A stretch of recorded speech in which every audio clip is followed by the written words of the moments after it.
We know that investors wanted detail. They wanted specifics. How about lawmakers? I know you were happy with the tone of the speech last night. Do you wish that you heard a little bit more in terms of detail when it comes to tax reform or the Affordable Care Act? I was happy with the speech as it was. It was a home run, if not a grand slam. And the State of the Union speech is really laying out themes. The budget's going to be coming in 2 weeks. We'll get more details then. But last night was aspirational. The President talked about renewing the American spirit by focusing on Americans. I think it was exactly the right pitch. It was exactly the right tone. When you talk about putting Americans first, their health, their safety, their education, their financial security, you're talking about the right thing. You're talking about working men and women, even the forgotten men and women of America. And the president said it all toward the end. He said, I'm not president of the world. I'm president of the United States of America. And I think that resonated very well with the American people. You talk about aspirational here. He's calling on Democrats and Republicans to work together. What's it going to take for more comedy to reign on Capitol Hill, for there to be more collegiality between you and your colleagues? Right. Well, first of all, the president did set the right tone. He called for unity, and it was a challenge to the Democrats. I do not think it is tenable for the Just the Democrats, you say? Yes, primarily it's the Democrats. All right. They're the ones who sat on their hands last night. They're the ones who have promised to obstruct the Trump agenda. I think when they start hearing from the American people, they're going to change their tune. But the president, he laid it out there. He's willing to talk. He's willing to talk to the Democrats and Republicans. So I think you're going to see a new beginning as of last night, and I hope it'll be bipartisan. That'll be primarily up to the Democrats. Let's talk about the ambitiousness of this agenda that the president laid out last night.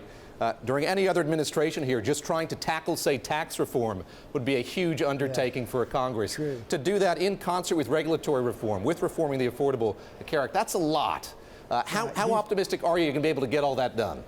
Well, his top priorities, of course, reforming health care, tax reform, infrastructure, that's major, regulatory reform, other legislation. I think he laid it all out there. We all are realistic enough to know it's going to take months. We're not going to wake up tomorrow morning with any of these pieces of legislation enacted into law. It's going to be a long slog, but at least we now have a vision, we have a goal, and we will achieve those in the coming months. And maybe it'll take more than that, but at least we have a sense of direction now, and I think that sense of direction is going to be supported by the American people. My colleague Kevin Cirilli a moment ago talked about the division within the Republican caucus about this infrastructure spending package. The president there proposing $1 trillion, private-public partnership in the amount of $1 trillion. I want to know if Congressman Lamar Smith stood up and applauded when the president read that line last night.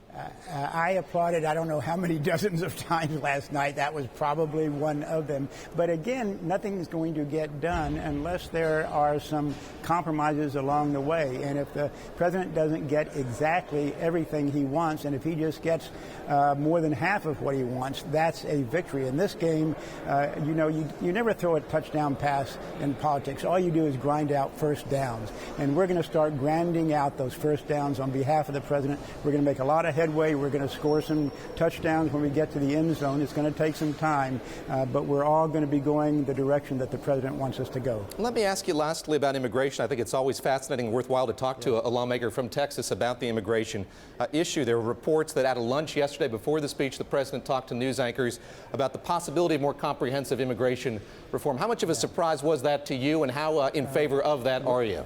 Well, it depends on how you define comprehensive, and we don't know anything more than the president said. What I just mentioned, that there's probably going to be some compromises along the way. We do know the president mentioned the physical structure. He talked about how important it was to stop illegal immigration because we need to stop drugs and we need to protect American jobs and lives. And I think that, too, is going to be supported by the American people. If you want to secure the border, you have to believe in law and order. It is just not acceptable for a sovereign country like the United States to have hundreds of thousands of people coming into our country illegally every year, and we don't know who they are, we don't know where they're going, and we don't know what they're going to do to us. So a sovereign nation has to have secure borders, and I support the president's efforts in that regard.